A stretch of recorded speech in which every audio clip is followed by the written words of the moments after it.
This ball python just laid a clutch of eggs. The first thing I'll do is gently remove her so I could collect the eggs and incubate them. She could incubate them herself, but I prefer to use the incubator for a few reasons. Sometimes when she wraps up the eggs, they're not wrapped up evenly, leaving some eggs exposed, creating cold spots. And cold spots could lead to birth defects. Additionally, I could better maintain humidity inside of my incubator, which is critical for the eggs to hatch successfully. And there's no risk for her accidentally to crush or damage one of the eggs. Removing the eggs will also get her eating again. Snakes will often go off food while they're gravid, and they'll continue to stay off of food until the eggs are gone. So removing the eggs takes her out of egg protection mode and gets her eating again. They don't form a bond with their young, so removing the eggs doesn't cause any sort of emotional damage to the snake. She sort of just returns to her normal self. While snakes are gravid, they lose a significant amount of weight. So after she lays her eggs, it's important to get her back up to a healthy weight. So incubating the eggs not only increases the chances for the eggs to hatch successfully, it also helps the mother to get back to her normal self.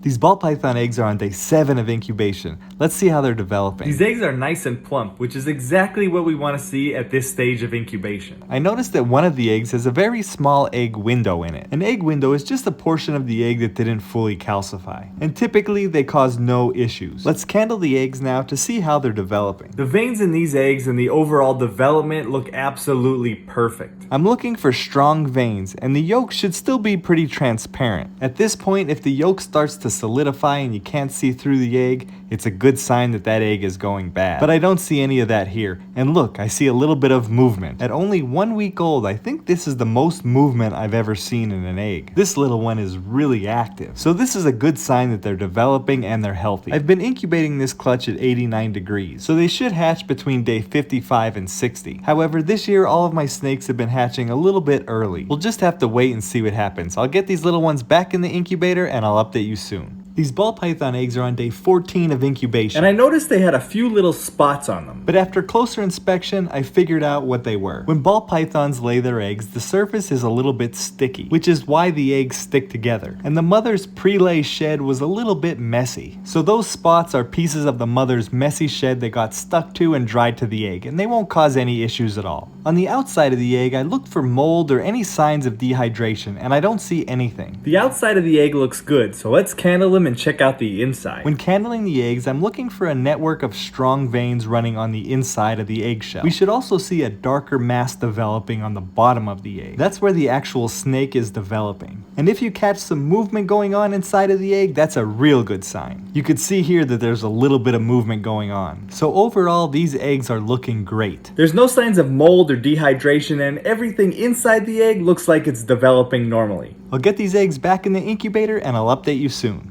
These ball python eggs are on day 28 of incubation. It takes these eggs about 55 to 60 days to hatch, so they're about halfway done. I incubate ball python eggs at 89 degrees Fahrenheit. At that temperature, the eggs will usually hatch for me around day 55. I'm going to get these eggs back in the incubator and we'll check up on them again in a few days. These ball python eggs are on day 46 of incubation. These eggs usually take about 55 to 60 days to hatch, but all my eggs this season have been hatching a few days early, so in reality, we could see some new baby snakes in the next week. The first thing I did today was wipe off all the condensation that built up on the egg box. If the eggs get wet due to that condensation buildup, it could cause trouble for the eggs. So I'm going to play it safe. We haven't had any issues with these eggs throughout the entire incubation process, and I want to keep it that way. As you can see here, when we candle the eggs, it's very dark inside. The light doesn't even pass through the entire inside of the egg. At this point in incubation, the snakes are pretty close to being fully formed. So if we were to cut open one of these eggs right now, you would just see a smaller version of the snake that's going to hatch out in about a week. But if we did open the egg, that snake would have a difficult time surviving on its own. These baby snakes need about another 7 to 10 days of incubation, so they could finish absorbing all of that yolk so they hatch out big, strong, and healthy. We've been incubating these eggs for 52 days. The shells of the eggs are getting thin and they're really starting to dent in, which means the baby snakes will be hatching soon. I'm expecting the babies to hatch out of their eggs in the next 3 to 5 days. I could already feel them responding to my touch. We should see some beautiful color and pattern combinations on the babies. This is the father. He's a combination of the butter and the Enchi genes. And this is the mother. She's made up of 3 different genes, the leopard, the pastel, and the cinnamon genes. So there's potential for a snake to be made up of all all 5 of those genes in this clutch. I'm candling these eggs one last time just to see what the development looks like. The snakes are pretty much fully developed, so they're taking up a lot of space, which makes it very dark inside of the egg. This is the egg that always had a lot of movement going on inside. I don't see much movement today, but the egg does feel very full. Based on all the movement that was going on during incubation, I'm really excited to see the snake that hatches out of that egg. We really haven't had any issues with this clutch during incubation, so in the next few days I expect to see some healthy baby snakes.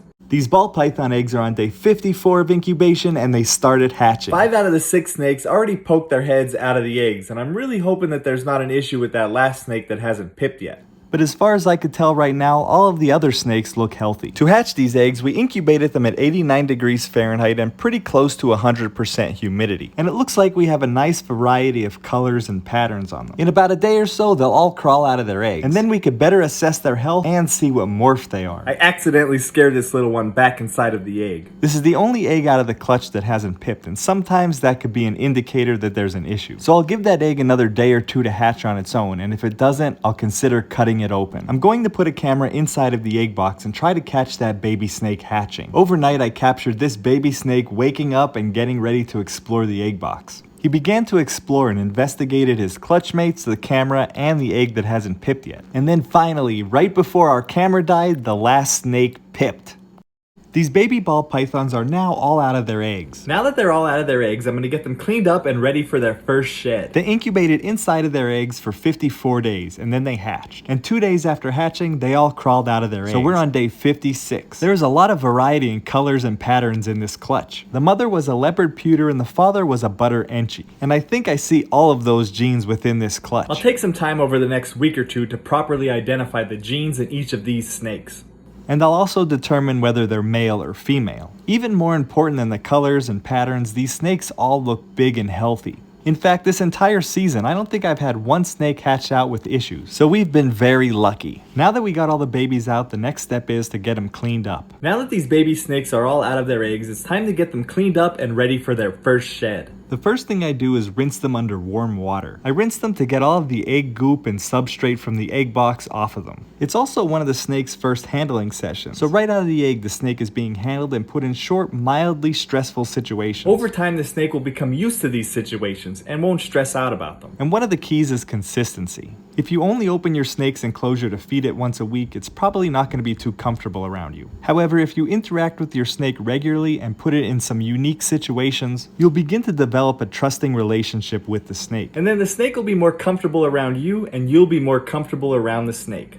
These baby ball pythons hatched 7 days ago and they just had their first shed. Since they got rid of that old layer of skin, their colors are very vibrant. Now we could really see the contrast in browns and blacks against that buttery gold color in this butter enchi. This little one looks amazing. Her lighter colors brightened up and they have almost an orangish color to them. She also has some beautiful flaming along her sides. The morph or color and pattern of this snake is a butter pastel cinnamon. And I love how the background color fades from dark to light as it moves down the snake's side. And look at that head stamp, it almost looks like a face. We were lucky enough to hatch out 2 snakes with this morph. This one even has a darker background and that same head stamp. The morph of the next snake is known as a leopard. It's got a lighter color, long, drawn out, sort of chaotic pattern, contrasted by a dark black background. It's been one of my favorite morphs to work with. And last but certainly not least is this beautiful cinnamon. That cinnamon color pattern sitting on that heavy dark background makes it an absolutely stunning snake.